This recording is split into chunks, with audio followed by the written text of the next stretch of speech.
Breaking news. সম্মানিত দর্শক মণ্ডলী, আসসালামু আলাইকুম। আমাদের দেশে যে ইন্ডিয়া ট্রেন লাইন আসতেছে তা নিয়ে আমরা কিছু ভাইদেরকে জিজ্ঞেস করব, দেখি তারা কি বলে। আসেন ভাই, আমরা তাদেরকে কিছু প্রশ্ন করব, দেখি তারা কি বলে। ভাই, আমাদের বাংলাদেশে যে ইন্ডিয়া ট্রেন লাইন আসতেছে, এখানে আপনি কি আশাবাদী? হ্যাঁ, আমি আশা করি, কারণ আমি বেকার ছেলে, আমি ওই জায়গায় একটা চাকরি নেব। আমি ওখানে ট্রেনের পাইলট হতে চাই। এক ভাই তো বললো সে নাকি ট্রেনের পাইলট হবে। তো ভাই, আমি আরেক ভাইকে জিজ্ঞেস করব, সে দেখি কি বলে। ভাই, আপনি কি হবেন? ভাই, আমি তো নার্সারি ফেল ইঞ্জিনিয়ার, আমি ট্রেনের চাকায় হাওয়া দিব। ভাই, আপনারা তো শুনলেন, এক ভাই নার্সারি ফেল ইঞ্জিনিয়ার, সে নাকি ট্রেনে হাওয়া দিবে। তো ভাই, আমি আরেক ভাইকে প্রশ্ন করি, দেখি সে কি বলে। ভাই, আপনি কি করতে চান? ভাই, আমি তো মূর্খ সূর্খ বিসিএস কাটার, আমি ওর কাছে হাওয়া দিতে সাহায্য করতে চাই।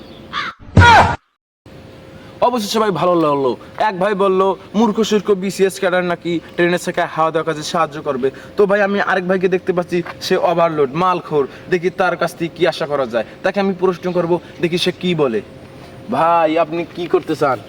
ভাই, আমি মাতাল মানুষ, কাজ বাজ করবো আর মাল খেয়ে শুয়ে থাকবো। নিজের পাশায় নিজের বাস, এটাই সোনার বাংলা।